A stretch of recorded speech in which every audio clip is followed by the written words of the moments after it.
क्या हुआ, तुम इतना रो क्यों रही हो? उस लड़की को रोते देख उसकी सहेली रानी ने पूछा तो उसने कहा, मैं आज भी स्कूल के लिए लेट हो जाऊंगी। और वो जल्दी जल्दी स्कूल की तरफ जाने लगती है। ये राजस्थान के एक छोटे से गांव में रहने वाली एक लड़की जिसका नाम रेवती था, जिसकी उम्र कुछ 12 वर्ष की थी और वो बहुत गरीब परिवार से थी। वो 3 बहनें और अपने माता पिता के साथ रहती थी। उसके पिता बहुत कम पैसे कमाते थे। उन पैसों से उनका पूरा परिवार का खर्चा नहीं चल पाता था। इसलिए रेवती और उसकी माँ दोनों एक ठाकुर के यहाँ काम करती थीं। और अधिराज सिंह एक ठाकुर परिवार के बेटे थे। उनके पिता का नाम बलवंत ठाकुर और उनकी माँ का नाम कल्याणी देवी था। एक दिन बलवंत और कल्याणी मंदिर गए तो वहाँ पंडित जी से बलवंत ने अपने बेटे अधिराज की कुंडली दिखाई तो पता चला कि अधिराज की जीवन आयु बहुत कम है। ये सुनकर बलवंत और कल्याणी बहुत घबरा गए, क्योंकि उनका सिर्फ एक ही बेटा था और वो दोनों अपने इकलौते बेटे से बहुत प्रेम करते थे। उन्होंने पंडित जी से कहा, आप इसका कोई हल बताइए। जो चाहिए होगा वो हम आपको देंगे, बस आप हमारे बेटे को किसी भी तरह से बचा लीजिए। पंडित जी, जी हम इसका हल निकाल सकते हैं और कल आपकी हवेली पर आकर आपको बताते हैं। अभी आप लोग जाइए और हाँ, चिंतित मत होइएगा, हम हल ज़रूर निकाल लेंगे। ये सुनकर बलवंत और कल्याणी दोनों की चिंता थोड़ी कम हुई और फिर दोनों अपनी हवेली को लौट गए। अगले दिन सुबह बलवंत और कल्याणी दोनों पंडित जी के आने का इंतजार कर रहे थे। फिर कुछ ही समय बाद पंडित जी हवेली पहुंचे और पंडित जी को देखकर बलवंत और उनकी पत्नी कल्याणी खड़े हो गए और पूछने लगे कि कुछ उपाय मिला। पंडित जी, हाँ मिल गया है। यहाँ से कुछ दूरी पर एक कुआं है, जहाँ आपके पुरखों यानी कि आपके घर के बड़ों ने पहले के समय में बहुत लोगों को मारकर उसमें डाल दिया था। इसलिए उन लोगों को कभी आत्म शांति नहीं मिली।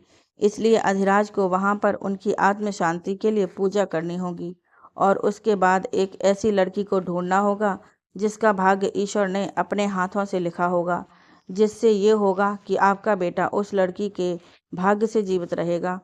कल्याणी, लेकिन वो लड़की को पहचानेंगे कैसे? पंडित जी, पूजा के बाद हवेली जाने में जो लड़की सबसे पहले मिलेगी, समझिएगा कि वही लड़की है जो अधिराज ठाकुर की जिंदगी बचा सकती है, क्योंकि जिन लोगों को कुआं में डाला गया था उसी का श्राप चढ़ा है अधिराज पे। इसलिए शांति पूजन के बाद वो माफ़ कर देंगे और अधिराज को उस लड़की से मिलवा देंगे जिसकी वजह से वो जीवित रह सकते हैं। तभी बलवंत और कल्याणी कहते हैं कि पंडित जी, जो आपको ठीक लगे वो आप कीजिए, लेकिन हमारा पुत्र जीवित रहना चाहिए। बलवंत, एक काम कीजिए पंडित जी, ये शांति पूजन कल ही करवा दीजिए और चिंता मत कीजिए, पूरी तैयारी हम करवा देंगे। बिना समय गंवाए पूजा शुरू कीजिए पंडित जी, क्योंकि ये हमारे इकलौते बेटे अधिराज की जिंदगी का सवाल है। पंडित जी, जी बिल्कुल। शाम हो गई थी और अधिराज घर आए तो तभी उन्होंने माँ की तरफ देखा और उनकी माँ उन्हें बहुत चिंतित दिखाई दी। तो वो अपनी माँ से पूछ पड़े। तभी कल्याणी ने अधिराज को सारी बातें बताईं। लेकिन अधिराज एक पढ़े लिखे इंसान थे और एक कम उम्र लेकिन बहुत अच्छे वकील थे। वो अपनी मेहनत और लगन से सिर्फ 24 वर्ष की उम्र में नाम कमाया और कामयाबी हासिल की।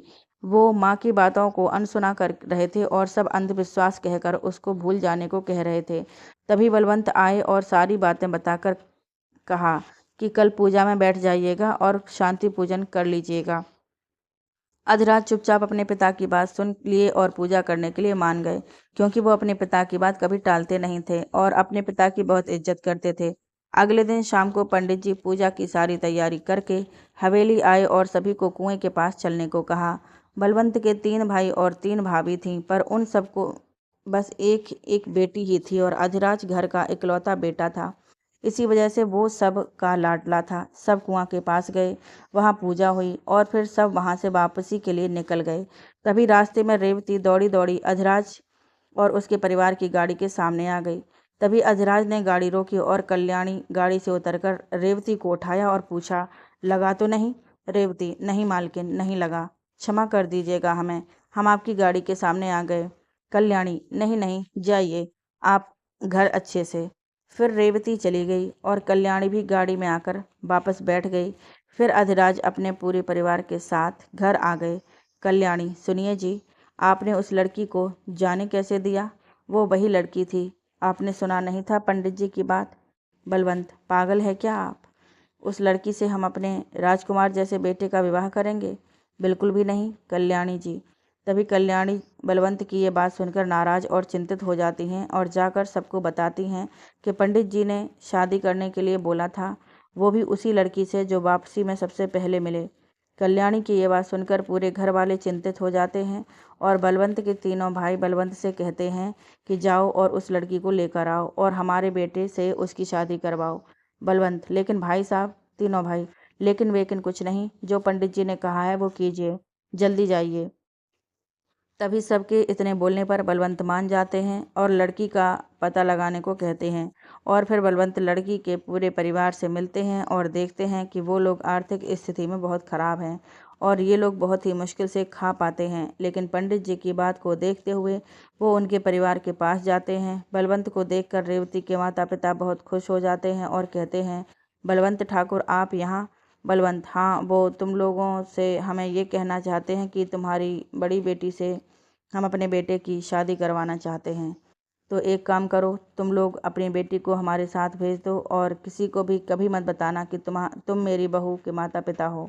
रेवती की माँ: लेकिन ठाकुर साहब। बलवंत: लेकिन क्या? बदले में हम तुम्हें 50,000 रुपये भी देंगे। वैसे भी हमें लगता है तुम्हें पैसों की ज़रूरत भी है।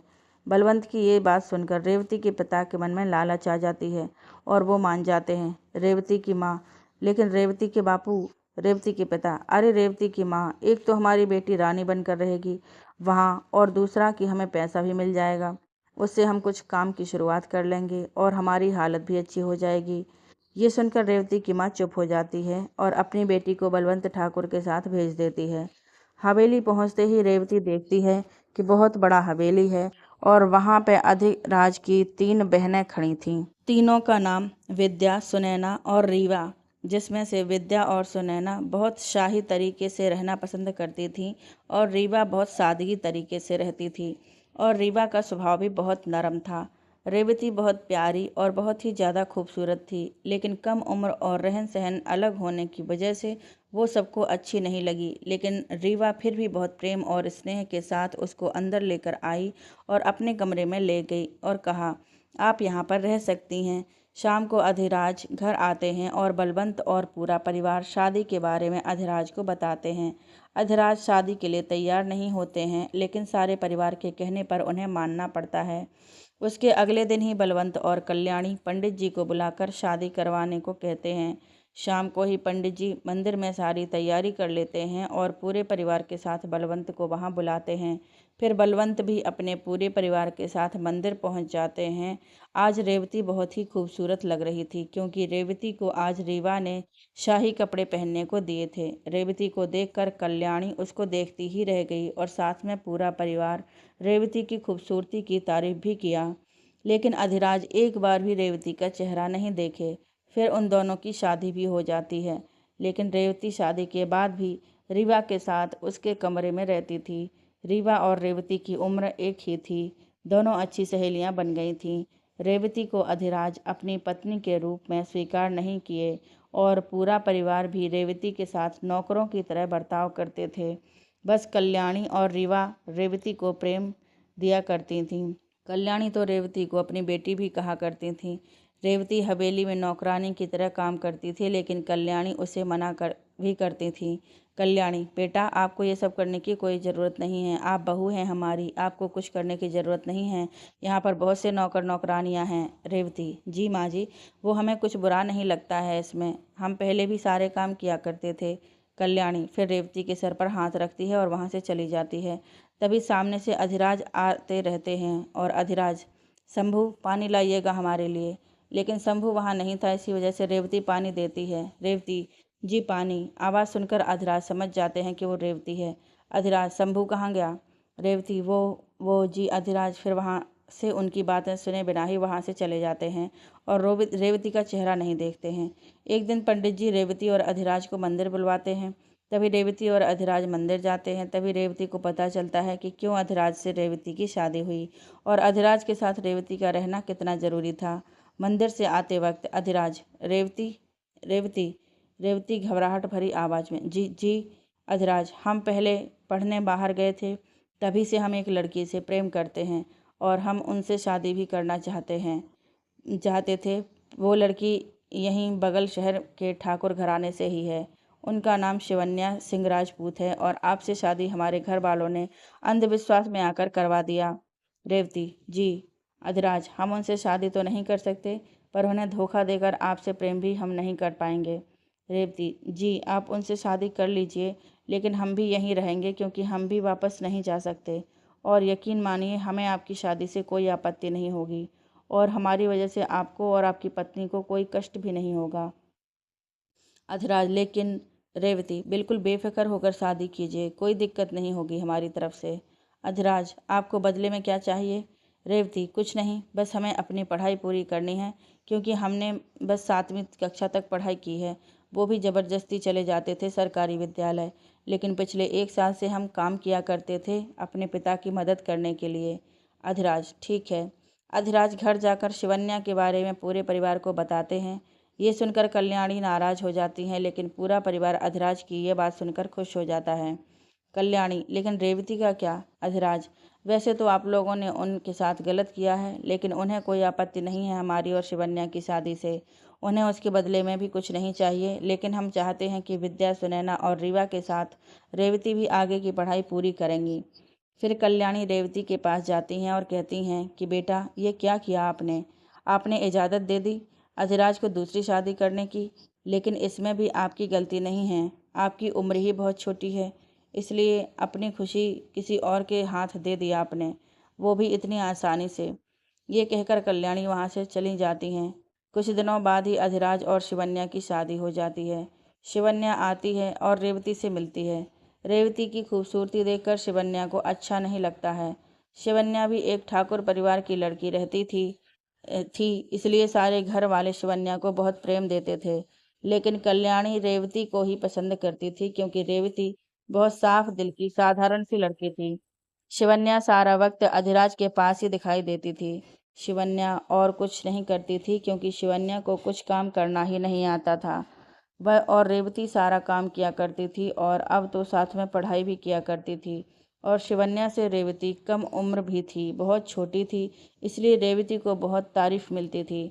शिवन्या को ये सारी बातें बिल्कुल अच्छी नहीं लगती थीं। अधिराज और रेवती और शिवन्या की शादी को 3 साल बीत गए थे। अब रेवती 18 वर्ष की हो गई थी और पहले से ज़्यादा खूबसूरत भी हो गई थी। उसकी खूबसूरती के चर्चे पूरे शहर में मशहूर हो गए थे। कोई नहीं जानता था कि रेवती के माता पिता कौन हैं और कहाँ रहते हैं। और अब तो रेवती 10वीं की परीक्षा देकर पहले स्थान से पास हुई थी। कल्याणी और रीवा बहुत खुश थीं।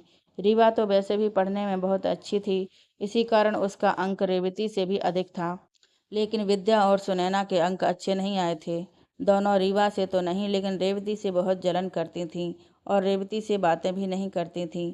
यही सब देखकर एक दिन शिवन्या, अधिराज सुनिए, क्यों ना हम रेवती को शहर भेज दें आगे की पढ़ाई के लिए। उन्हें कामयाबी मिलेगी, क्योंकि आपने तो देखा ही है कि उनके अंक कितने अच्छे आए हैं। अधिराज, लेकिन वो अकेली कैसे रहेंगी? शिवन्या, हम सारा इंतजाम करवा देंगे, उन्हें कोई दिक्कत नहीं होगी। और रीवा भी साथ में पढ़ना चाहती हैं तो हम उन्हें भी भेज देंगे। अधिराज, ठीक है, लेकिन हमें पूरे परिवार से बात करनी होगी। फिर अधिराज पूरी बात परिवार के सामने शिवन्या की कही हुई बातें रखते हैं और रीवा और रेवती की पढ़ाई के लिए बोलते हैं। पूरा परिवार अधिराज की बात से सहमत होते हैं। कल्याणी भी रेवती की पढ़ाई का सोच कर ही हाँ कहती हैं। रीवा बहुत खुश थी, क्योंकि वो यही ये चाहती थी, लेकिन रेवती बहुत दुखी थी। उन्हें ये सुनकर बिल्कुल अच्छा नहीं लगा और वो सोचने लगी कि उन्हें ये बातों से क्यों खुशी नहीं मिल रही है, जबकि वो खुद आगे पढ़ना चाहती हैं। फिर रेवती को समझ आया कि वो अधिराज को पसंद करने लगी हैं, क्योंकि अधिराज का सारा काम पिछले 3 साल से रेवती ही किया करती थी। रेवती अधिराज को पसंद करने लगी हैं, ये सोचकर रेवती बहुत खुश हो जाती है।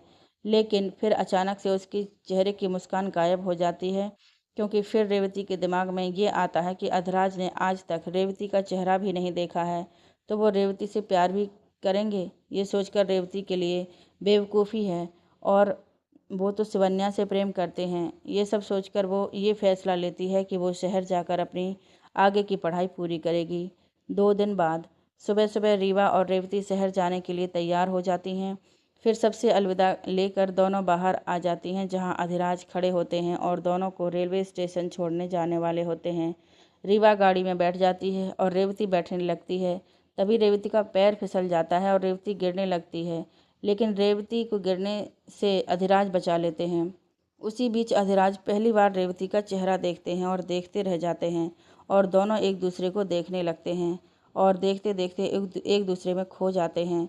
फिर पीछे से शिवन्या आती हैं और ये देखकर गुस्सा हो जाती है, लेकिन विनम्र आवाज़ में कहती है, अधिराज जाइए, वरना दोनों को देर हो जाएगी। फिर दोनों का ध्यान टूटता है और दोनों एक दूसरे से दूर होते हैं। उसके बाद फिर रेवती और अधिराज भी गाड़ी में बैठ जाते हैं और स्टेशन की ओर निकल जाते हैं। और स्टेशन पहुंचने के बाद अधिराज ट्रेन तक सारा सामान पहुंचवा देते हैं और दोनों को ट्रेन में बिठाकर दोनों से अलविदा लेकर वहां से चले आते हैं। वापस आते वक्त अधिराज सिर्फ और सिर्फ रेवती की खूबसूरती के बारे में ही सोच रहे थे। वो आज तक इतनी प्यारी और खूबसूरत लड़की को नहीं देखे थे, लेकिन रेवती अब उनसे बहुत दूर जा रही थी। रेवती का कॉलेज कोलकाता शहर में था, मतलब कि अधिराज से तो बहुत दूर। हवेली आकर अधिराज, रेवती पानी लाइए। शंभू, जी भाई जी, पानी। भाई जी भूल गए रेवती तो।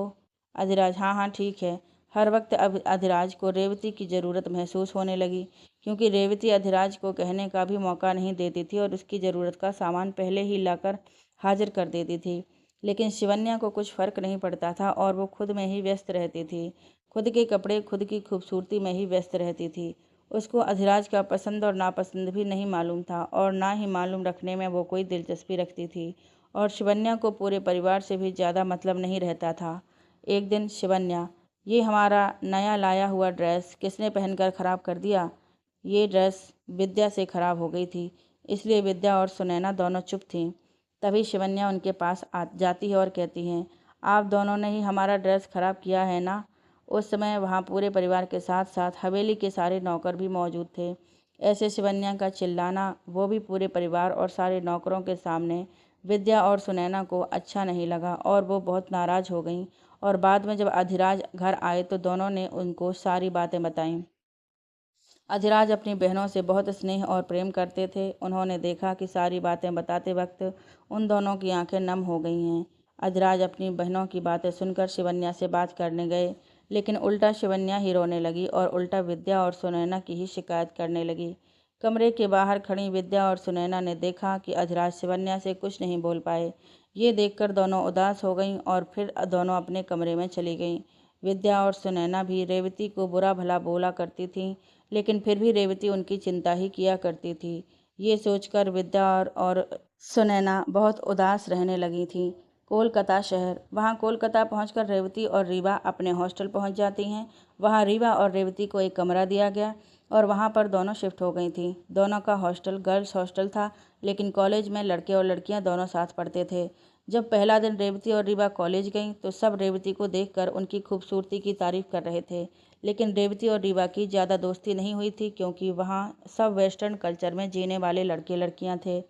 लेकिन बहुत कुछ लोगों से दोनों की दोस्ती हुई, जैसे कि सारिका और स्नेहा।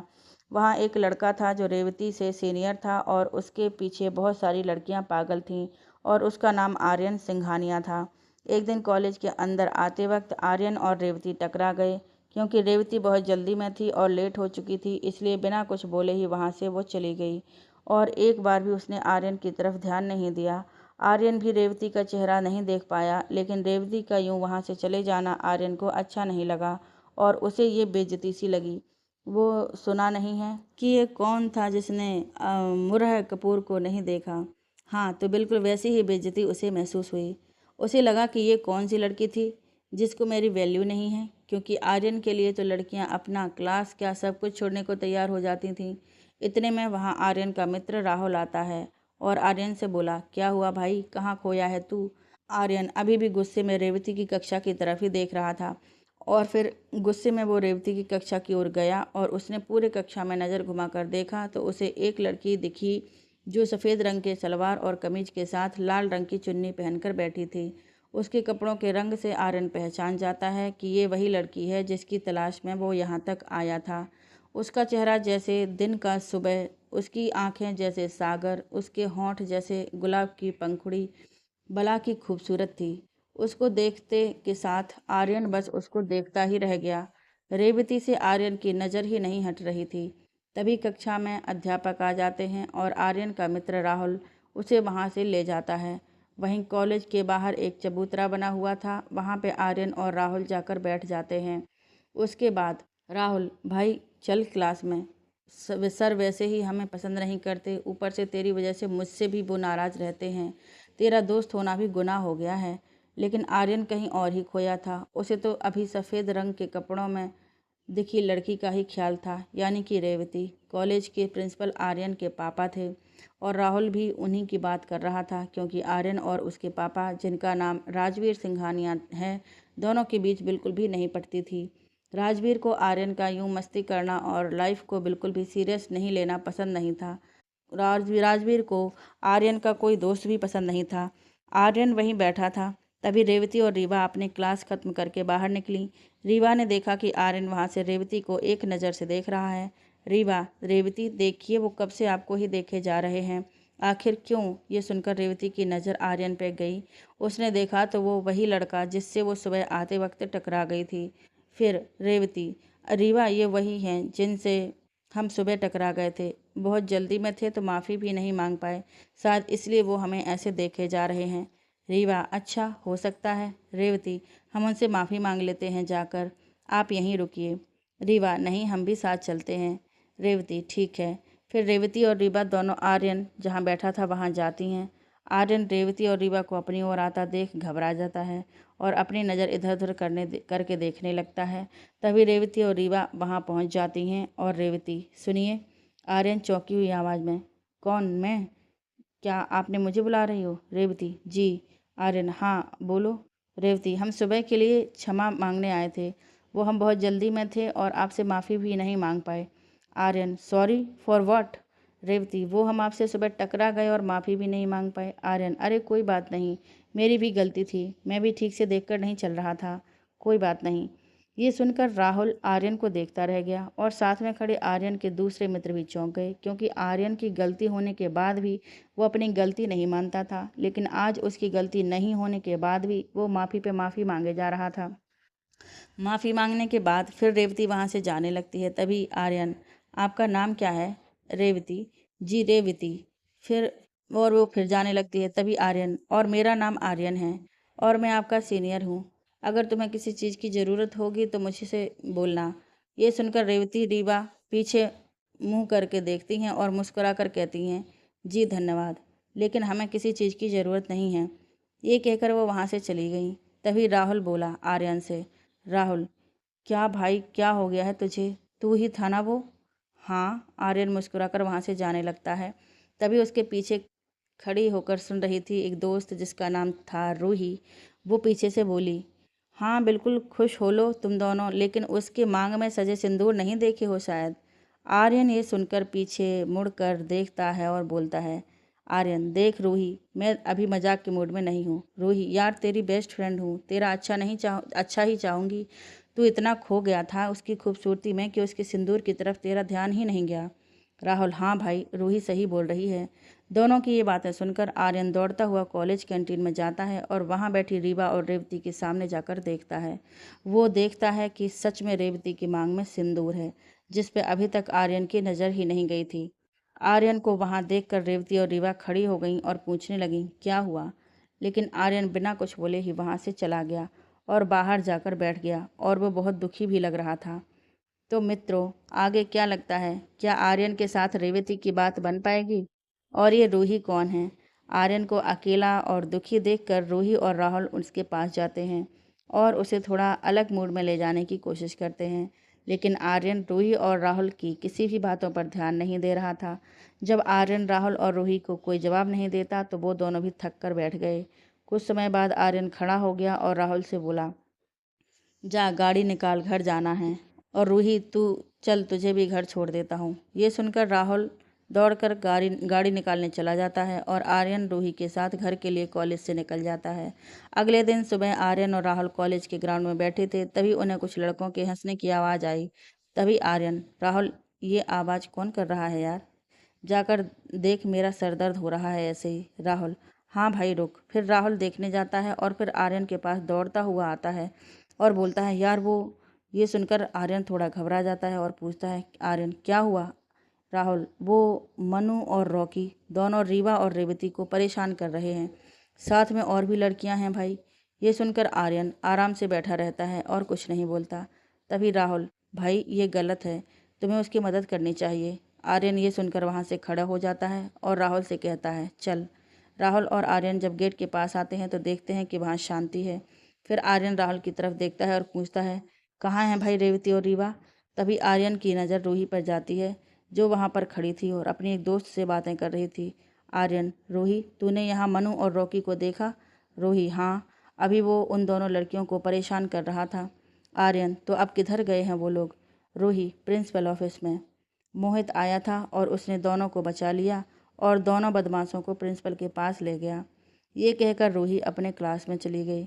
उसके बाद राहुल और आर्यन भी क्लास में चले गए। लेकिन आर्यन के क्लास में ही था मोहित और वो भी बहुत स्मार्ट था और साथ में आर्यन के पापा का सबसे पसंदीदा छात्र था। क्लास खत्म होने के बाद आर्यन और उसके दोस्त बाहर आए और कैंटीन की तरफ गए और वहां बैठकर कॉफ़ी ली सबने। तभी आर्यन की नज़र मोहित पर गई जो रेवती और रीवा के साथ बैठा था और तीनों बहुत हंसी मजाक भी साथ में कर रहे थे। ये देखकर आर्यन गुस्सा हो गया और वहाँ से उठ खड़ा हुआ और गुस्से में वहाँ से निकल गया। उसके अगले दिन आर्यन रोज सुबह वहाँ कॉलेज से बाहर बैठकर रेवती को आते हुए देखता। कुछ दिन बीत गए। रेवती रोज आर्यन को वहाँ बैठा देखती थी और वो देखती थी कि आर्यन उसको ही देखता रहता है। उसको भी ये ठीक नहीं लगता था और एक दिन वो रीवा और मोहित से ये बात बताई। ये सुनकर मोहित बोला मोहित लेकिन वो ऐसा क्यों करेगा। सारी कॉलेज की लड़कियां तो उसकी फैन हैं। रीवा हाँ, रेवती सही कह रही हैं। हमने भी उन्हें रेवती को घूरते हुए देखा है। मोहित मैं पूछूं। रेवती नहीं, हम पूछ कर देखते हैं। रीवा हम भी चलेंगे आपके साथ, आपको अकेला नहीं छोड़ेंगे। रेवती ठीक है चलिए।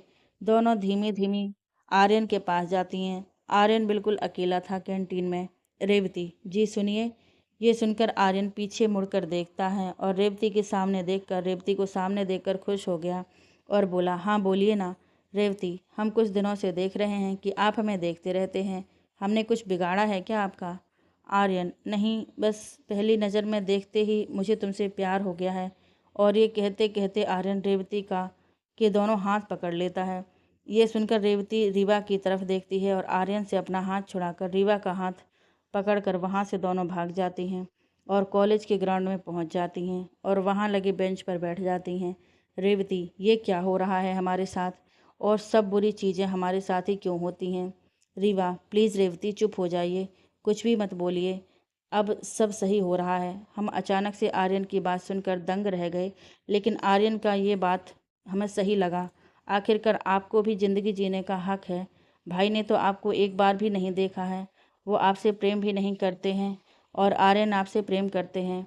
हम तो कहेंगे कि आप एक बार अपने बारे में भी सोचिएगा। दोनों बात ही करती रहती हैं कि एक लड़का आता है और बोलता है कि रीवा रेवती आर्यन और मोहित की लड़ाई हो रही है। ये सुनकर दोनों भागकर जाती हैं और देखती हैं कि दोनों भयानक तरीके से मार पिटाई कर रहे थे। रेवती और रीवा जाकर दोनों की लड़ाई छुड़वाती हैं। रीवा मोहित ये सब क्या है। मोहित वो मैंने इससे पूछा कि ये रेवती को क्यों देखता है तो ये लड़ाई करने लगा और बोल रहा था कि तू रेवती को मेरे से दूर ले जाएगा। मुझे तो पागल लगता है ये लड़का। रीवा हाँ पागल ही हैं ये, वो भी रेवती के प्यार में। मोहित क्या। रीवा जी।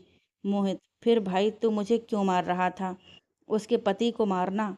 आर्यन तुम रेवती के आजू बाजू घूमते रहते हो तो तुम्हें ही पड़ेगी ना। मोहित हाँ, क्योंकि मैं रीवा से प्यार करता हूँ और इसीलिए मैं रेवती के साथ नहीं रीवा के साथ रहता हूँ। ये सुनकर आर्यन अपना सिर नीचे करके मोहित से कहता है सॉरी भाई। मोहित फिर मुस्कुराकर कोई बात नहीं और फिर धीमी आवाज़ में कहता है कि रेवती अच्छी लड़की है और इसका पति जो है उसने दूसरी शादी कर ली है तो तुम इससे शादी कर सकते हो। मोहित की सारी बातें सुनकर आर्यन खुश हो जाता है और रेवती के पास जाता है और बोलता है कि तुम्हें अगर सोचने का वक्त चाहिए तो ले लो, मैं इंतज़ार करूँगा। रीवा और रेवती रीवा और विद्या और सुनैना छोटी छोटी थी, इसलिए उन्हें अधिराज और रेवती की शादी श्राप की वजह से हुई है ये नहीं बताया गया था, और ना ही रेवती को ये बातें पता थीं। उसे भी ये लगता था कि अधिराज किसी और से प्रेम करते थे, इसलिए उसे नहीं अपना पाए और सिर्फ परिवार वालों के दबाव के कारण रेवती से शादी किए थे। आर्यन हमेशा रेवती के आसपास ही दिखाई देने लगा। वो अब अपने दोस्तों के साथ भी बैठना कम कर दिया था। रेवती को आर्यन का यूं साथ रहना अच्छा लगने लगा। आर्यन रेवती का बहुत ख्याल रखता था। एक दिन रात को आर्यन हॉस्टल के नीचे खड़े होकर रेवती को बाहर आने को कह रहा था। रीवा कैसे भी करके रेवती को बाहर भेजी। बाहर आकर रेवती आर्यन से पूछती है, क्या हुआ, इतनी रात को आप यहाँ? फिर आर्यन रेवती की आंखों में देखकर बोलता है कि तुम्हें देखने को दिल चाह रहा था, इसलिए आ गया। रेवती को उसकी ये सारी बातें बहुत अच्छी लग रही थीं। दोनों काफ़ी वक्त साथ में गुजारे। उसके बाद रेवती हॉस्टल जाने लगी। तभी आर्यन, अच्छा सुनो, I love you. Revathi, bye. Aryan, अरे मैडम जवाब तो दे दो। रेवती, कल देंगे, अभी बाय। आर्यन फिर वहाँ से चला जाता है। अगले दिन आर्यन कॉलेज में रेवती का इंतजार कर रहा था, लेकिन रेवती क्लास के समय तक भी कॉलेज नहीं आई। कुछ समय बाद आर्यन को रीवा का फ़ोन आया। आर्यन, हेलो रीवा, रेवती हॉस्टल वापस नहीं आई है, कहाँ हैं? आर्यन डर जाता है और बोलता है, क्या? आर्यन, लेकिन कल तो रात को कुछ 12 बजे ही रेवती वापस चली गई थी, लेकिन वो हॉस्टल नहीं गई तो कहाँ गई? रीवा, पता नहीं, क्या करें? आर्यन, मैं आता हूँ, तुम मुझे हॉस्टल के पास वाले रेस्टोरेंट में मिलो और मोहित को भी बुला लेना, मैं राहुल के साथ आता हूँ। सब एक साथ रेस्टोरेंट पहुँच गए। आर्यन बहुत परेशान लग रहा था। राहुल उसके बारे बार बार शांत करने को बोल रहा था। जब रीवा और मोहित वहाँ पहुँचे तो आर्यन रीवा से पूछने लगा, वह कब से गायब है रेवती? रीवा वापस बात को दोहराते हुए बोली, जब से वो तुमसे मिलने गई थी तब से वो अब वापस ही नहीं आई है। आर्यन, हम सबको जल्दी ही रेवती को ढूंढना पड़ेगा। रीवा, हाँ लेकिन कैसे, क्या करें? आर्यन, एक काम करते हैं, सबसे पहले हॉस्टल के गेट के पास लगी सीसीटीवी का फुटेज देखना होगा। उसके लिए हमें हॉस्टल की कुछ लड़कियों की मदद चाहिए। रीवा, ठीक है। दो तो हमारी दोस्त हैं, सारिका और स्नेहा। उसके बाद कल होते ही आर्यन अपने दोस्तों के साथ हॉस्टल गया। वहाँ रीवा और उसके फ्रेंड्स वहाँ के वॉचमैन को अपनी सारी बातों में उलझा कर रखी। उसी बीच आर्यन लड़की के कपड़े पहनकर हॉस्टल के अंदर चला गया और मेन रूम में जाकर सीसीटीवी की फुटेज देखने लगा और फुटेज देखकर वो अचंभित हो गया। उसने देखा कि हॉस्टल के बाहर रेवती उतनी रात को एक लड़की से बात कर रही थी और वो लड़की बात करते करते रेवती के सर पर दे मारी और रेवती को बेहोश करके अपनी साथ स्कूटी पर ले गई। लड़की का चेहरा नहीं दिख रहा था, लेकिन स्कूटी का नंबर दिख गया था। फिर आर्यन हॉस्टल से बाहर आया और सोचने लगा कि अब क्या करे, क्योंकि पुलिस से मदद ले नहीं सकते। अगर पुलिस से मदद लेंगे तो बात परिवार तक चली जाएगी। वहाँ से आर्यन राहुल के साथ घर जाने के लिए निकलता है तो रास्ते में वो नंबर वाली स्कूटी उसे दिखती है और आर्यन राहुल को उसके पीछे चलने को बोलता है। जब वो स्कूटी रुकी उसके बाद आर्यन गया और उस पर बैठी लड़की से सवाल करने लगा और मारने की धमकी भी देने लगा। तभी वो लड़की बोली कि ये स्कूटी तो अभी मैंने वापस ली है, क्योंकि ये स्कूटी मेरी फ्रेंड के पास थी। आर्यन, कौन है वो? स्कूटी वाली लड़की ने जो नाम बताया उसे सुनकर आर्यन और राहुल एक दूसरे का चेहरा देखने लगे और बहुत शौक हो गए, क्योंकि उसने रूही नाम बताया था। आर्यन और राहुल फटाक से रूही के घर पहुंचे तो वो वहां पर नहीं थी। फिर आर्यन उसको फ़ोन किया तो उसने फ़ोन उठाया। Aryan, Ruhi, can we meet? Ruhi, हाँ बिल्कुल, लेकिन हुआ क्या है? आर्यन, वो मिलकर बताऊंगा। रूही, ठीक है। राहुल अभी आएगा क्या? राहुल भी आएगा क्या? आर्यन, हाँ। रूही, ठीक है, कॉलेज के पास एक पुरानी लाइब्रेरी है, वहाँ पे आ जाओ, मैं वहीं पर हूँ। आर्यन, ओके। ये कहकर आर्यन रूही के पास गया और उसने रूही से, रूही, रेवती कहाँ है? रूही, मुझे क्या पता कि वो कहाँ है, और ये पूछने तुम यहाँ आए हो? राहुल, बस कर ये नाटक और बता रेवती कहाँ है। और तू क्या पागल है? क्या कर रही है ये सब? रूही, क्या कर रही हूँ मैं? पिछले बहुत साल से इस आर्यन का इंतजार किया है मैंने, और ये बचपन का प्यार है मेरा। फिर रूही आर्यन के पास गई और उससे पूछने लगी कि क्या है उसमें जिसके पीछे तुम पागल हो चुके हो? मैं तुमसे प्यार करती हूँ और ये तुमको दिखाई नहीं देता है क्या? राहुल, यार सुन रूही, किसी का प्यार ज़बरदस्ती तुम छीन नहीं सकती, और अगर रेवती नहीं होती तो भी क्या गारंटी है कि आर्यन तुम्हारा हो जाता? रूही, बस तुम लोग जाओ यहाँ से, वरना ठीक नहीं होगा। आर्यन, मेरे लिए तू सबसे अच्छी दोस्त है और रहेगी, बस उसे जाने दे। लेकिन रूही पे आर्यन और राहुल की बातों का कोई असर नहीं दिख रहा था। उससे बात करते करते आर्यन और राहुल दोनों चालाकी से लाइब्रेरी के अंदर चले जाते हैं। वहां जाकर देखते हैं कि रेवती बेहोश एक कोने में पड़ी हुई है। जब आर्यन रेवती के पास जाने लगता है तो रूही अंदर आ जाती है और राहुल पे चाकू लगाकर कहती है कि उसको छूना मत, नहीं तो मैं राहुल को चाकू मार दूंगी। ये सुनकर आर्यन रुक जाता है। इतने में राहुल रूही का हाथ पकड़कर हाथ को पीछे मोड़ देता है और कहता है कि आज 4 साल की दोस्ती भी भूल गई तू। मैं सोच भी नहीं सकता था कि मेरी रूही मुझ पर चाकू भी चला सकती है। ये कहते वक्त राहुल की आंखों में आंसू आ गए थे। फिर राहुल आर्यन को बोलता है कि जा रेवती को उठा वहाँ से और उसको लेकर चल। आर्यन के भी आंखों में आंसू आ गए थे। फिर आर्यन रेवती को उठाने लगा, लेकिन रेवती को आर्यन की आवाज़ सुनाई नहीं दे रही थी। आर्यन ने देखा कि रेवती के होठों के नीचे से खून निकल रहा है, तो उसने राहुल को बोला कि रूही ने रेवती को मारा भी है। ये सुनकर राहुल बोलता है कि अब हम रूही से उम्मीद ही क्या कर सकते हैं। रीवा को मैंने मैसेज कर दिया है, वो पुलिस को लेकर आती ही होगी। ये सुनकर रूही डर जाती है और आर्यन और राहुल से माफ़ी मांगने लगती है। आर्यन रेवती के मुंह पर पानी डालता है उसे होश में लाने के लिए, और आर्यन के बहुत कोशिश करने पर रेवती होश में आ जाती है और आर्यन के गले लग जाती है। रेवती बहुत डरी हुई दिखाई दे रही होती है, क्योंकि आज तक रेवती के साथ कोई ऐसा हादसा हुआ नहीं था।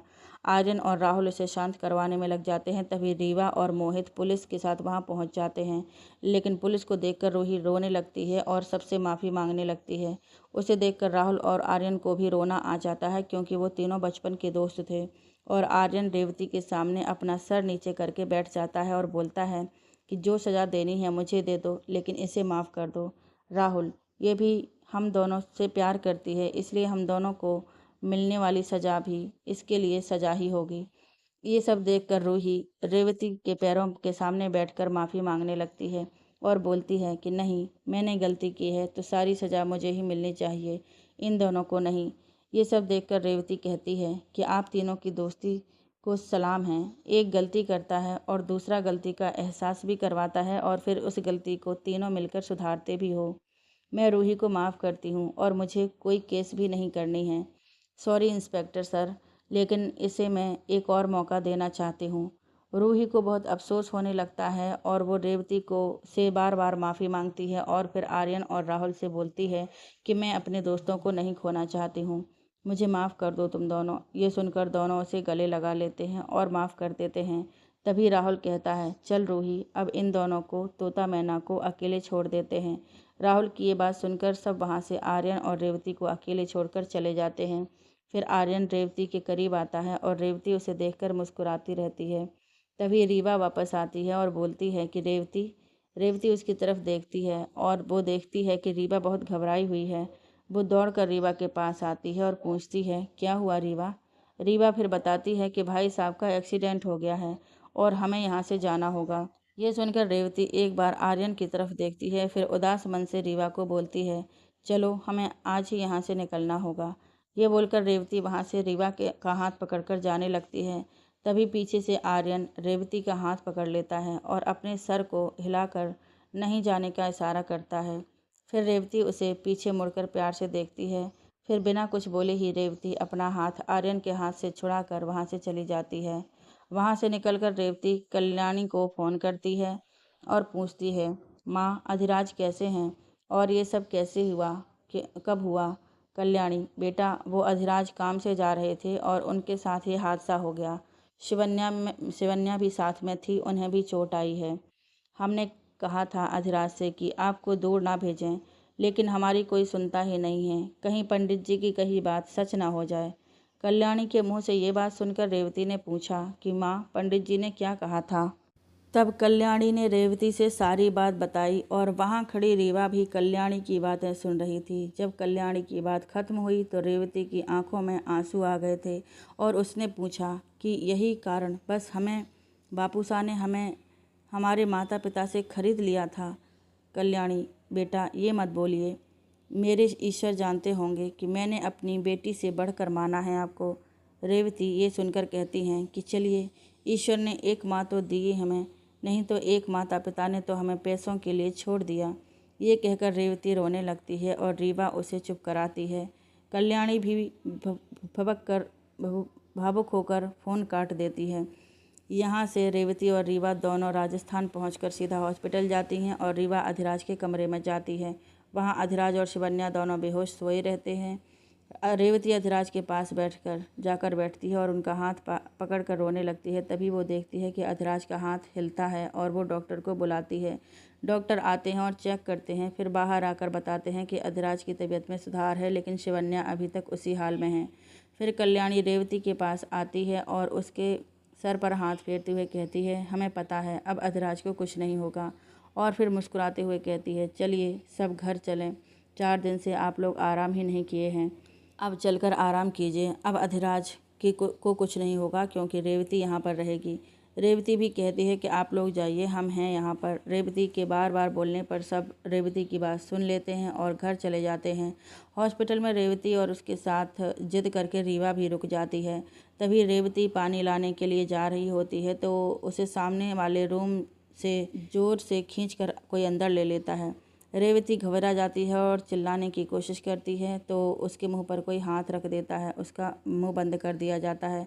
फिर रेवती देखती है कि वो आर्यन है। आर्यन को देखकर वो बिल्कुल शांत हो जाती है। पूछती है कि आप यहाँ? आर्यन, हाँ, तुमसे मिलने आया हूँ। रेवती, लेकिन क्यों? आर्यन, मैं कोई खिलौना नहीं हूँ जिसको तुम यूं ही छोड़ दोगी। एक बार भी तुमने मेरे बारे में नहीं सोचा? मुझसे तुम्हें थोड़ा सा भी प्यार नहीं हुआ था क्या रेवती? ये सुनकर रेवती की आंखों में आंसू गिरने लगते हैं और रेवती आर्यन के गले लग गई और बोली कि आप मेरे लिए कोई खिलौना हो ही नहीं सकते। आप क्या हैं हमारे लिए, ये बताने बैठें तो समय, ज़िंदगी और लफ्ज़ सब कम पड़ जाएंगे।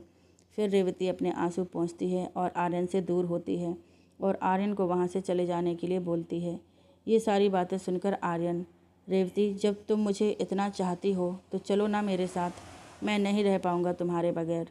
रेवती, और वो भी नहीं रह पाएंगे हमारे बगैर। आर्यन, वो कौन? रेवती, अधिराज, जो हमें पढ़ा लिखा कर दुनिया में रहने लायक बनाए हैं, हम उन्हें मरने के लिए कैसे छोड़ दें, आप ही बताइए। आर्यन रेवती की बातों से दुखी हो जाता है और वहाँ से जाने लगता है। तभी रेवती उसका हाथ पीछे से पकड़ लेती है। फिर आर्यन रेवती की ओर देखता है तो रेवती रोते हुए उसे सॉरी बोलती है, पर आर्यन बिना कुछ बोले वहाँ से चला जाता है।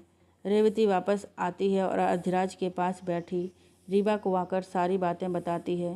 रीवा भी ये सब सुनकर दुखी हो जाती है और कहती है कि सब हमारी गलती है। हम ही ने कहा था आर्यन को कि ठीक रहेगा अगर आप रेवती की ज़िंदगी में आ गए तो, लेकिन ये श्राप का चक्कर था, ये हमें कहाँ मालूम था। बेचारा आर्यन तो आपसे बहुत प्यार करने लगा था। दोनों मायूस बैठी थीं। तभी अधिराज का हाथ हिला और वो धीरे धीरे आंखें खोल रहा था। उसके हाथों में रेवती नज़र आ गई और वो रीवा को बोलकर दौड़ते हुए डॉक्टर को बुलाने गई। डॉक्टर भी उधर से आए और रूम के अंदर आए और अधिराज को देखने लगे। उन्होंने बताया कि अधिराज ठीक हो रहे हैं, लेकिन शिवन्या की तरफ देखकर डॉक्टर बोले, इनका कुछ कह नहीं सकते। ये सुनकर रेवती और रीवा को दुख होता है, लेकिन अधिराज ठीक हो रहे हैं ये सुनकर दोनों बहुत खुश होती हैं और अधिराज ने भी अपनी आंखें खोल दी थीं। रीवा खुश होकर अपने पूरे परिवार को फ़ोन करके बताने लगी। उधर रेवती अधिराज के पास बैठी और उन्हें देखकर मुस्कुराई। अधिराज उसे वहाँ देखकर पूछे कि आप यहाँ अपनी पढ़ाई छोड़कर क्यों आई हैं? रेवती, हमें पता नहीं था कि हमारे जाने से आपके साथ ये सब हो जाएगा, वरना हम कभी नहीं जाते। अधिराज उसकी आंखों में देख रहे थे, लेकिन रेवती अपनी नज़रें नीचे करके बात कर रही थी। अधिराज फिर बोले कि आपको आने की ज़रूरत नहीं थी रेवती, हम ठीक हो जाते। ये श्राप जैसा कुछ नहीं होता है, ये सब बस माँ सा और बापू सा का अंधविश्वास है। फिर रेवती नज़रें उठाकर अधिराज को देखती है और बोलती है कि आपको सब मजाक लगता होगा, पर हर चीज़ होती है, और अगर हमारे साथ रहने से आप ठीक रहेंगे तो हम आपके साथ ही रहेंगे और हमारी वजह से कभी भी शिवन्या जी को कोई परेशानी नहीं होगी। अधिराज को रेवती की ये सारी बातें अच्छी लग रही थीं। वो लगातार रेवती का चेहरा देखकर मुस्कुराए जा रहे थे, लेकिन जब रेवती शिवन्या का नाम ली तो अधिराज को शिवन्या का ख्याल आया, जो एक्सीडेंट के वक्त साथ में थी। वो घबराकर रेवती से शिवन्या के बारे में पूछने लगे। रेवती ने उन्हें शांत रहने को कहा और बताया कि जो आपके पास लगा पर्दा है उसके उधर शिवन्या जी भी हैं और डॉक्टर ने कहा है कि उनकी हालत बहुत बुरी है। अधिराज खड़े होने लगे और शिवन्या के पास जाने लगे तो रेवती ने उन्हें रोका और बोली कि रुकिए, हम पर्दा हटाते हैं, आप लेटे लेटे देख लीजिए। रेवती ने पर्दा हटा दिया और अधिराज शिवन्या को देखकर बहुत भावुक हो गए और बोलने लगे कि हमारी गलती के कारण हुआ ये। रेवती ने उन्हें कहा, इसमें आपकी क्या गलती है? आपकी गलती नहीं है, उतने में सारा परिवार हॉस्पिटल पहुंच गया और अधिराज से मिलने लगा। तभी उधर से डॉक्टर आए और उनके हाथ में रिपोर्ट था। वो बोले कि दोनों का रिपोर्ट आ गया है। अधिराज को हल्की चोट है, लेकिन शिवन्या कोमा में चली गई है। उन्हें ठीक होने में 6 दिन, 6 महीने या फिर 6 साल भी लग सकते हैं। ये सुनकर सब दुखी हो जाते हैं। डॉक्टर बोलते हैं कि अधिराज 10 दिन बाद घर जा सकते हैं, लेकिन शिवन्या को हॉस्पिटल में ही रहना होगा जब तक उन्हें होश नहीं आ जाता है। देखते देखते 10 दिन बीत गए और अधिराज को लेने बलवंत और कल्याणी आए हुए थे, लेकिन अधिराज की नज़रें किसी और को ढूंढ रही थीं। ऐसे में कल्याणी जी की नज़र अधिराज पर गई और कल्याणी बोली, बेटा किसको ढूंढ रहे हो? अधिराज, नहीं मासा, हम तो बस ऐसे ही। कल्याणी मुस्कुराने लगी और बोली कि आप आइए गाड़ी में, आप आइए, हम गाड़ी के पास आपका इंतज़ार करते हैं। अधिराज शिवन्या के पास जाते हैं और उसे बहुत समय तक देखते रहते हैं और फिर कुछ समय बाद वहाँ से चले जाते हैं। और जब वो गाड़ी के पास पहुँचते हैं तब वो देखते हैं कि रेवती वहाँ खड़ी हैं और अधिराज के आने का इंतज़ार कर रही हैं। ये देखकर अधिराज खुश हो जाते हैं और आकर पीछे रेवती के साथ बैठ जाते हैं और आगे की सीट पर बलवंत और कल्याणी बैठते हैं। वहाँ से दोनों घर आते हैं। घर पर सब अधिराज का बहुत ध्यान रखते हैं और अधिराज भी हर दिन एक बार जाकर शिवन्या से मिलते थे। अधिराज को रेवती भी बहुत पसंद आने लगी थी। अधिराज हमेशा रेवती को किसी काम के बहाने हमेशा अपने सामने ही रखते थे। एक दिन अधिराज को सुबह से रेवती दिखाई नहीं दी थी। अधिराज रीवा से बोलते हैं, रीवा जाइए रेवती को भेज दीजिए पानी के साथ, हमें प्यास लगी है।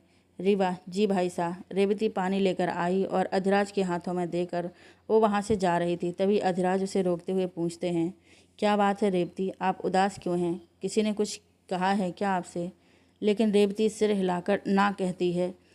फिर वहीं खड़ी रीवा कहती है, रीवा, हम दोनों की परीक्षा है अगले हफ्ते, लेकिन क्या करें, रेवती जाने को तैयार ही नहीं है। रेवती अपना सिर नीचे करके खड़ी थी और अधिराज उसी की ओर बड़े प्यार से देखते हुए पूछते हैं, क्यों नहीं जाओगी आप?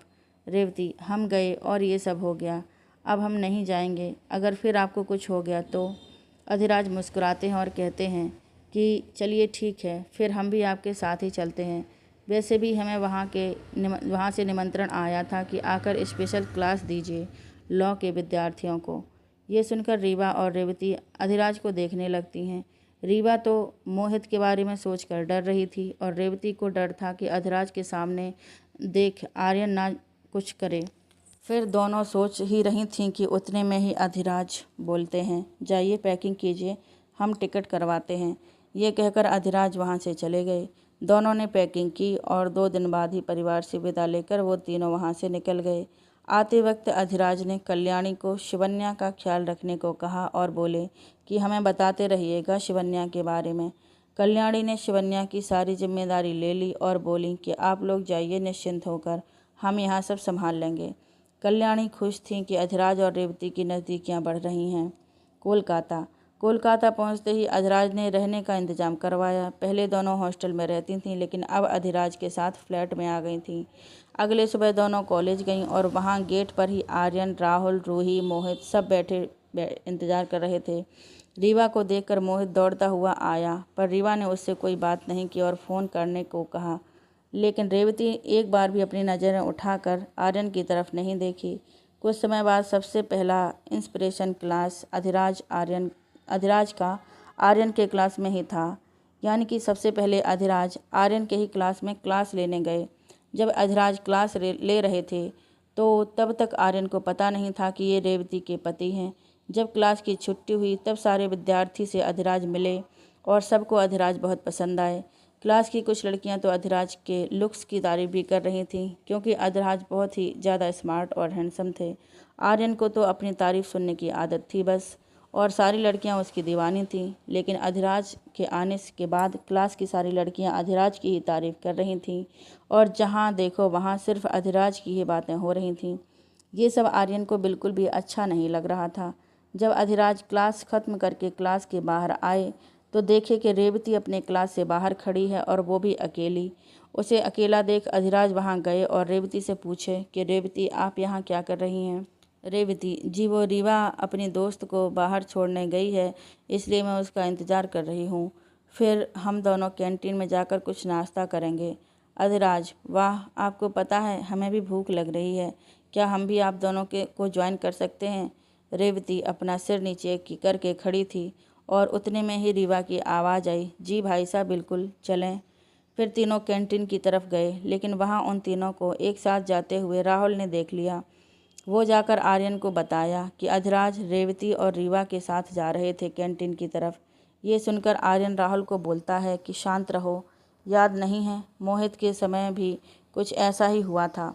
राहुल: हाँ भाई, लेकिन आर्यन, बस बस अब चल, मुझे भी भूख लगी है, कैंटीन चलते हैं। आर्यन और राहुल कैंटीन गए। आर्यन ने राहुल से बोल दिया था कि मत सोच उन सब चीज़ों के बारे में, लेकिन आर्यन खुद राहुल की कही बातों को भूल नहीं पा रहा था और कैंटीन जाते ही सबसे पहले रेवती को ढूंढा और उसके सामने वाली टेबल पर बैठ गया। राहुल ऑर्डर करने लग गया, तब तक आर्यन की नज़र रेवती पर ही अटकी थी, लेकिन रेवती अपना सिर नीचे करके बैठी थी। दूर बैठा आर्यन को कुछ समझ नहीं आ रहा था। अधिराज नाश्ता करके वहाँ से निकल गए और रीवा और रेवती भी वहाँ से जाने लगीं। तभी आर्यन और राहुल भी कैंटीन से निकलने लगे। रास्ते में राहुल और रीवा टकरा गए और दोनों बहुत ही ज़्यादा झगड़ा शुरू हो गया। उस समय भी आर्यन एक नज़र से रेवती को देखे जा रहा था, लेकिन रेवती अपना सिर नीचे करके खड़ी थी और रीवा रीवा को रोक रही थी और वहाँ से चलने को कह रही थी। तभी वहाँ अधिराज आ जाते हैं और वो रीवा और राहुल को शांत रहने को बोलते हैं और दोनों को क्लास में जाने को बोलते हैं। फिर सारे अपने अपने क्लास में चले जाते हैं। तभी मोहित आता है और क्लास में बैठे आर्यन को आकर बताता है कि भाई, बाहर कोई रेवती को मोंटी और उसका ग्रुप परेशान कर रहा है गेट के पास। ये सुनकर आर्यन गुस्से में क्लास से बाहर आ जाता है तो देखता है कि अधिराज रेवती का हाथ पकड़ कर रखे हैं, क्योंकि अधिराज को भी मोंटी के बारे में पता चला था। इसीलिए अधिराज रेवती का हाथ पकड़कर उसे मोंटी के पास से ले जा रहे थे। लेकिन आर्यन ये देखकर गुस्सा हो जाता है और सोचता है कि ये भी रेवती को रोज़ परेशान करता है, पहले इसे ही देख लेता हूँ। आर्यन अधिराज के सामने जाता है और बोलता है, अबे सुन, तू ही है ना जो रेवती को इतने दिनों से परेशान कर रहा है। अधिराज उसे देखने लगते हैं। उतने समय में आर्यन आकर एक पंच मारते हैं। तभी अधिराज को भी गुस्सा आ जाता है और वो भी उसे मारने लगते हैं। दोनों में लड़ाई शुरू हो जाती है। तभी रेवती बीच में आती है और आर्यन को अपनी ओर खींचकर एक चांटा मारती है और कहती है कि ये हमें परेशान नहीं कर रहे हैं, ये हमारे पति हैं और ये हमें मोंटी से बचा रहे थे। हमें आपकी ज़रूरत नहीं है, समझे आप। उस समय रेवती की आंखें बिल्कुल आर्यन की आंखों में थीं। ये कहकर रेवती अधिराज का हाथ पकड़कर वहाँ से चली गई। वहाँ से जाने के बाद अधिराज, रेवती और रीवा कैंटीन में बैठे थे। फिर अधिराज ने एक सवाल किया, वो कौन है और उसने रेवती के लिए इतनी चिंता क्यों दिखाई?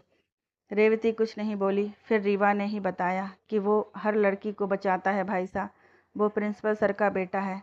अधिराज: ओह, फिर तो बहुत अच्छा है ना। नहीं। रीवा: जी। फिर अधिराज रेवती की तरफ देखते हैं, पर रेवती उनकी तरफ एक बार भी नहीं देखती थी। फिर अधिराज बोलते हैं कि हमें प्रिंसिपल सर से मिलना है, हम आते हैं। ये कहकर अधिराज वहाँ से चले जाते हैं। फिर रीवा रेवती से बोलती है कि जब आप आर्यन को थप्पड़ मारी, पूरा कॉलेज वहाँ खड़ा था और उसे तो लगा कि अधिराज भाई भी आपको परेशान कर रहे हैं। आप कौन हो? आपको नहीं लगता रेवती कि आपने आर्यन को थप्पड़ नहीं मारना था? रेवती: हाँ, हमारी ही गलती है कि हमें आर्यन से प्यार हो गया, जबकि हम जानते थे कि गलत है, लेकिन फिर भी गलती किए। लेकिन अब जब हम आर्यन के साथ नहीं रह सकते तो कुछ ऐसा ही करना होगा कि वो हमसे नफरत करने लगें। रीवा: लेकिन ये तो गलत होगा उनके साथ, उन्हें और तकलीफ़ होगी। रेवती: हमारे पास कोई दूसरा रास्ता नहीं है। ये कहते वक्त रेवती की आंखों में आंसू आ जाते हैं। तभी उधर से राहुल आता है और रेवती को बहुत बुरा भला सुनाता है। रेवती उसकी तरफ देखती तक नहीं है और चुपचाप वहाँ बैठी रहती है। रीवा भी कुछ बोलने लगती है तो रेवती उसे बोलने से मना करती है। तभी आर्यन वहाँ आता है और राहुल को रेवती पर चिल्लाता देखता है और वहाँ जाकर राहुल को रोकता है और वहाँ से राहुल को ले जाता है। रेवती की आंखों में आंसू आ जाते हैं और वो रीवा को कहती है कि हम वॉशरूम होकर आते हैं। ये कहकर वो वॉशरूम जाती है और वहाँ जाकर रोने लगती है और उसकी रोने की आवाज़ वहाँ खड़ी रूही को जाती है। रूही इसके सामने जाती है और पूछती है कि क्या हुआ रेवती, तुम रो क्यों रही हो? रेवती उसे देखकर चुप हो जाती है और कहती है कि कुछ नहीं हुआ। रूही: रेवती, मैंने जो किया वो बहुत गलत किया, लेकिन मैं उसके लिए बहुत शर्मिंदा हूँ। वो बोलते ही रहती है कि रेवती उसके गले लग जाती है और बहुत ज़्यादा भावुक हो जाती है। फिर रूही रेवती को गले लगाकर शांत करवाती है और पूछती है कि क्या हुआ। फिर रेवती खुद को रोक नहीं पाती और सारी बातें रूही को बता देती है, और वो भी आर्यन से प्यार करती है ये बात आर्यन को बताने से मना करती है और उससे प्रॉमिस लेती है। वहाँ से रूही रेवती को बाहर लाती है और देखती है कि वहाँ रीवा खड़ी है। रीवा फिर रेवती को वहाँ से घर घर चलने को कहती है। रास्ते में जाते समय रेवती रीवा को बताती है कि उसने रूही को सब बता दिया। रीवा, लेकिन क्यों? वो सारी बातें आर्यन को बता देगी। रेवती, हमसे रहा नहीं गया और मैंने उसे सारी बात बता दी, लेकिन उसने प्रॉमिस किया है कि वो आर्यन को नहीं बताएगी। यहाँ कॉलेज में रूही आर्यन के पास जाती है और बहुत परेशान रहती है। उसे परेशान देखकर आर्यन पूछता है कि क्या हुआ, लेकिन रूही उसे कुछ नहीं बताती है और बोलती है कि मैं घर कैसे जाऊँ, मेरी स्कूटी ख़राब हो गई है, इसलिए इतनी परेशान थी। आर्यन, बस इतनी सी बात, राहुल छोड़ देगा तुझे। रूही फिर मुस्कुराती है और वहाँ से राहुल के साथ चली जाती है। रूही को पूरे रास्ते उदास देखकर राहुल पूछता है कि क्या हुआ रूही, तू टेंशन में क्यों है? रूही, नहीं तो। राहुल, चल अब सच सच बता जे मुझे, मेरे साथ कोई झूठ नहीं चलेगा। मैं जानता हूँ कि ये स्कूटी वाली बात भी तूने झूठ ही बताई थी आर्यन को। चल सच सच बता, तुझे मेरी कसम है। रूही दुविधा में पड़ जाती है और राहुल से सारी बातें बता देती है। जब राहुल को पता चलता है कि रेवती भी आर्यन को पसंद करती है तो राहुल को एहसास होता है कि रेवती भी बहुत दर्द में है और बहुत परेशान रहती होगी। आर्यन का तो सबको पता है, लेकिन रेवती किसी को बता भी नहीं सकती है। फिर रूही बताती है कि आर्यन को रेवती थप्पड़ भी इसीलिए मारी थी ताकि आर्यन ये सोच ले कि रेवती अधिराज से ही प्यार करती है। इससे आर्यन को रेवती को भूलने में आसानी होगी। राहुल सारी बातें सुनता है और अपने आप को कोसता है कि उसने क्यों रेवती को इतना बुरा भला कहा। फिर सारी बातें खत्म होने के बाद रूही बोलती है कि क्या हमें ये सारी बातें आर्यन को बतानी चाहिए? राहुल, नहीं नहीं, ऐसे तो आर्यन रेवती के गम में ही बैठा रहेगा। हमें ये बातें आर्यन को नहीं बतानी चाहिए। रूही, हाँ ये भी है। फिर राहुल रूही को बाय बोलकर वहाँ से चला जाता है।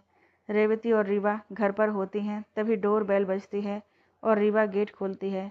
दरवाजे पर खड़े अधिराज बोलते हैं कि आप दोनों रेडी होकर बाहर आओ, हम ड्राइव पर जाएंगे। ये कहकर अधिराज नीचे पार्किंग में अपनी गाड़ी निकालते हैं। कुछ समय बाद तैयार होकर रेवती और रीवा नीचे आ जाती हैं और गाड़ी में बैठ जाती हैं। पीछे रीवा और आगे अधिराज के साथ रेवती बैठती है। वहाँ से निकलने के बाद अधिराज मॉल जाते हैं और वहाँ पर गाड़ी रोकते हैं और बोलते हैं कि चलिए आज सब शॉपिंग करते हैं।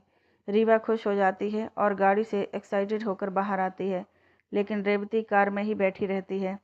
तभी अधिराज नीचे उतरते हैं और रेवती की तरफ का दरवाज़ा खोलकर रेवती को बाहर आने के लिए बोलते हैं। रेवती भी बाहर आती है और तीनों मॉल के अंदर जाते हैं। दोनों लड़कियां शॉपिंग में व्यस्त हो जाती हैं और अधिराज को एक फ़ोन आ जाता है और वो फ़ोन में व्यस्त हो जाते हैं। तभी रीवा के पास मोहित आता है और रीवा को गले से लगा लेता है। रीवा उसे वहाँ देखकर डर जाती है और उसे वहाँ से जाने के लिए कहती है, लेकिन मोहित वहाँ से नहीं जाता है। कुछ समय बाद रीवा की नज़र सामने से आते हुए अधिराज पे जाती है और वो मोहित को छुप जाने को कहती है। फिर मोहित की भी नज़र अधिराज पे जाती है और वो वहाँ से भागने लगता है और उसी बीच वो रेवती से टकरा कर रेवती के ऊपर ज़मीन पर गिर जाता है। ये अधिराज देख लेते हैं और वहाँ से मोहित का कॉलर पकड़ कर उठाते हैं और मारने लगते हैं। रेवती रोकने की कोशिश करती है, लेकिन अधिराज उसे बहुत पीटते हैं और कहते हैं कि मॉल में आकर तुम लोग लड़की को छेड़ते हो। अधिराज बहुत गुस्से में थे और उनका ये रूप देखकर रेवती बहुत डर गई थी, क्योंकि अधिराज को रेवती इन 3 सालों में इतना गुस्सा करते हुए कभी नहीं देखी थी। तभी रीवा आती है और अधिराज का हाथ पकड़कर रोने लगती है कि बोलती है कि भाई साहब इसे छोड़ दीजिए प्लीज़, ये रेवती को परेशान करने नहीं आया था। ये सुनकर अधिराज मोहित को छोड़ देते हैं और फिर रीवा को पास खड़े करके पूछते हैं कि फिर ये तुमसे मिलने आया था? रीवा डरते हुए अपना सर हाँ में हिलाती है। अधिराज कुछ नहीं बोलते हैं और मोहित की तरफ देखते हैं, जिसके होंठ और सर से खून निकल रहा था। उसके बाद बोलते हैं कि मैं गाड़ी निकालता हूँ, तुम दोनों इसे लेकर आओ, इसको हॉस्पिटल ले जाते हैं पहले, फिर बात करेंगे। मोहित को हॉस्पिटल ले जाकर अधिराज उसका इलाज करवा कर अपने साथ ही घर लाते हैं और बिठाते हैं। सारे वहीं हॉल में एक साथ बैठते हैं और अधिराज रीवा से पूछते हैं कि चलो अब बताओ सारी बातें। रीवा डरते डरते सारी बातें बताती है। अधिराज भी सुनते हैं और बोलते हैं कि रीवा, क्या आप ये सारी चीज़ों का परिणाम जानती हो? रीवा अपना सर हाँ में हिलाती है। अधिराज, फिर भी ये सब किया आपने? आपको पता है कि बड़े चाचा साहब पर क्या बीतेगी? रीवा, भाई साहब हमें माफ़ कीजिएगा, लेकिन हम मोहित को पसंद करते हैं और शादी भी इनसे ही करना चाहते हैं। अधिराज, रेवती, आपने भी हमसे ये बात छिपाई? रेवती, जी नहीं, वो हमें डर लग रहा था। अधिराज सोचने लगते हैं और मोहित से पूछते हैं कि पापा क्या करते हैं, और कुछ अन्य सवाल भी पूछते हैं। मोहित, जी वो। अधिराज, जल्दी बोलिए, आपके पास समय नहीं है। मोहित, जी। अधिराज, मतलब हमारे पास समय नहीं है, हमें कुछ काम से बाहर जाना है। मोहित, हमारे पापा गवर्नमेंट जॉब करते हैं और माँ शिक्षिका हाई स्कूल में, और एक छोटी बहन है और एक मैं हूँ अपने परिवार में। अधिराज सारी बातें सुनते हैं और फिर वहाँ से चुपचाप उठकर चले जाते हैं। अधिराज को जाता देख रीवा सोच में पड़ जाती है और कुछ समय बाद मोहित भी अपने घर चला जाता है। जब शाम को अधिराज वापस घर आते हैं तो रीवा गेट पर खड़े होकर अधिराज का ही इंतजार कर रही होती है। अधिराज अंदर आते हैं तो रीवा पूछती है कि कहाँ गए थे भाई साहब, आपने कुछ बोला भी नहीं। अधिराज, इसमें बोलना क्या है, बहुत आसान है समझना कि आपकी शादी मोहित से नहीं होगी। रीवा, भाई लेकिन। अधिराज, बस अब कुछ मत बोलिए और हमारे साथ बदतमीजी करने का सोचिएगा भी नहीं। रीवा चुप हो जाती है और उसकी आंखों में आंसू आ जाते हैं। उसकी आंखों में आंसू देखकर अधिराज मुस्कुराने लगते हैं और कहते हैं कि बस बस रोना बंद कीजिए, हम अपनी तीनों बहनों को रोता हुआ कभी नहीं देख सकते। ये सुनकर रीवा अधिराज की तरफ एक आशा भरी नज़रों से देखती है तो अधिराज मुस्कुराते हुए खड़े रहते हैं और पीछे से मोहित और उसके परिवार को बुलाते हैं और कहते हैं कि लो रीवा, आपकी खुशी हम ले आए। ये सुनते ही रीवा अधिराज से गले लगकर रोने लगती है और कहती है, you are the best brother in the world. Adhiraj, I know. अब ये सब हमारे साथ राजस्थान जाएंगे और आप दोनों भी चलिए, जाइए पैकिंग कीजिए। शाम की ट्रेन है। शाम बीत जाती है और सब जाने के लिए निकल जाते हैं। रीवा बहुत परेशान रहती है कि घर वाले क्या करेंगे और क्या सोच रहे होंगे। जब वहां पहुंचते हैं तो ये लोग देखते हैं कि सब स्वागत के लिए खड़े हैं, क्योंकि सब अधिराज ने पहले ही सबको मना लिया था। रीवा और मोहित जैसे ही वहां आते हैं, मोहित के साथ उसकी दो सालियाँ मस्ती मजाक भी करना शुरू कर देती हैं। रीवा अपनी बहनों से पूछती है कि पूरा परिवार मान कैसे गया, तो रीवा की बहनें बताती हैं कि पूरा परिवार बहुत गुस्से में था, लेकिन भाई सा यानी कि अधिराज ने सबको मना लिया। सब शादी की तैयारियों में जुट जाते हैं और देखते देखते शादी का दिन आ जाता है। सुबह रेवती सीढ़ी से नीचे आते वक्त किसी से टकरा जाती है और जब वो अपनी नज़रें ऊपर करके चेहरा देखती है तो अचंभित हो जाती है, क्योंकि जिससे वो टकराई थी वो तो आर्यन था। तभी पीछे से राहुल आता है और बोलता है कि हमें अधिराज सर ने बुलाया है, और उन दोनों के साथ में रूही भी थी। रेवती फिर चुपचाप वहाँ से चली जाती है। कुछ ही समय बाद अधिराज बाहर से आते हैं और साथ में शिवन्या को भी लेकर आते हैं। सब शिवन्या को देखकर खुश भी होते हैं और अधिराज के बारे में भी सोचने लगते हैं। फिर पूरा परिवार शिवन्या से मिलकर उसकी खैरियत पूछते हैं। सबसे मिलकर शिवन्या अपने कमरे में आराम करने चली जाती है और अधिराज रेवती की तरफ बहुत समय तक देखते रहते हैं, जैसे कि वो रेवती से कुछ कहना चाहते हैं। देखते देखते शाम हो जाती है और शादी का समय हो जाता है। बारात लेकर मोहित हवेली पे पहुंच जाता है। पूरा परिवार मिलकर मोहित का स्वागत करते हैं और अंदर ले जाते हैं। मोहित और रीवा की शादी में सब बहुत खुश रहते हैं और बहुत मस्ती कर रहे होते हैं। मोहित और रीवा शादी के मंडप में बैठ जाते हैं। उसी समय अधिराज को फ़ोन आता है और अधिराज को बाहर जाना पड़ता है। वहाँ शादी करवाने के लिए वही पंडित जी आए थे जो अधिराज की कुंडली को देखे थे और श्राप के बारे में बताए थे। अधिराज किसी गेस्ट को लाने बाहर गए थे, तभी पंडित जी गठबंधन की रस्म करने के लिए बुलाते हैं। तभी अधिराज के बड़े चाचा कहते हैं कि ये रस्म अधिराज और उनकी पत्नी करेंगी। तभी शिवन्या मंडप की तरफ बढ़ने लगती हैं तो कल्याणी थोड़ी ऊंची आवाज़ में कहती हैं कि बेटा रेवती, आप जाइए और वहाँ खड़े हो जाइए, अधिराज आते ही होंगे। आप दोनों को साथ में रस्म करनी है, क्योंकि आप ही अधिराज की रक्षक पत्नी हो। ये सुनकर शिवन्या वहीं खड़ी रह जाती है और उसकी आंखों में आंसू आ जाते हैं। रेवती शिवन्या की तरफ देखती है और सोचती है कि हमने उनका जगह ले लिया है, क्योंकि वो तो पहले से ही अधिराज को चाहती थीं और अधिराज की ज़िंदगी में थीं। पंडित जी सारी बातें सुन रहे थे और बोले कि कल्याणी सा। कल्याणी जी पंडित जी। ये कहते हुए कल्याणी दौड़ी आई। पंडित जी, क्या अधिराज ने आपसे बताया नहीं? कल्याणी, क्या नहीं बताया पंडित जी? कुछ 6 महीने पहले ही अधिराज को हमने मंदिर बुलाया था और अधिराज वहाँ गए भी थे। मैंने उन्हें सारी सच्चाई बता दी थी और क्षमा भी मांगा था। बलवंत, कुछ समझे नहीं हम। कल्याणी, हाँ पंडित जी, पूरी बात हमें बताइए, क्या हुआ है? सारे परिवार वाले पंडित जी की बातों से परेशान हो गए थे और उनके बताने का इंतजार कर रहे थे। पंडित जी, हमें क्षमा कीजिएगा, लेकिन जिस दिन आप अधिराज की कुंडली लेकर आए थे, उस दिन हमसे एक गलती हो गई थी। उस दिन एक और लड़के की कुंडली हमारे पास आई थी, उसका नाम भी अधिराज ही था।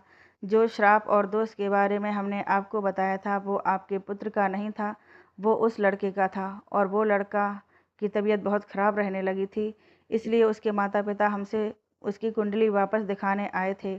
वो कुंडली देखकर हमसे हुई गलती का हमें पता चला। तब हमने अधिराज को कुंडली के साथ बुलवाया और वो आए भी, और उनकी कुंडली में कोई दोष या श्राप नहीं है, ये हमने उनको उसी समय उनको बताया था। पूरा परिवार ये बातें जानकर खुश होता है कि अधिराज की कुंडली में कोई दोष या श्राप नहीं है, लेकिन फिर सब सोचने लगते हैं कि जब अधिराज को ये बात 6 महीने पहले से पता थी, तो उन्होंने बताया क्यों नहीं। ये बात सुनकर एक और इंसान बहुत खुश था, और वो था आर्यन और उसके दोस्त, जो ये सोच रहे थे कि आर्यन और रेवती अब एक हो जाएंगे। उतने में मेन गेट से अधिराज आते हुए दिखाई देते हैं। सारा परिवार इकट्ठा होकर खड़े हो जाते हैं और अधिराज की तरफ देखने लगते हैं। तभी अधिराज, क्या हुआ, आप लोग ठीक तो हो? कल्याणी, हाँ बेटा, आप ठीक हो? अधिराज, हाँ माँ, क्या हुआ, आप बताओ चलो। कल्याणी, सच बता दीजिए, आपने ये बात क्यों छुपाई हम सबसे, जबकि आप जानते हैं कि आपकी ज़िंदगी को लेकर हम सब कितने परेशान हैं, लेकिन आपने पिछले 6 महीनों से ये बात छिपाई रखी। आप जानते हैं कि ये बात बताकर आप हम सब की ज़िंदगी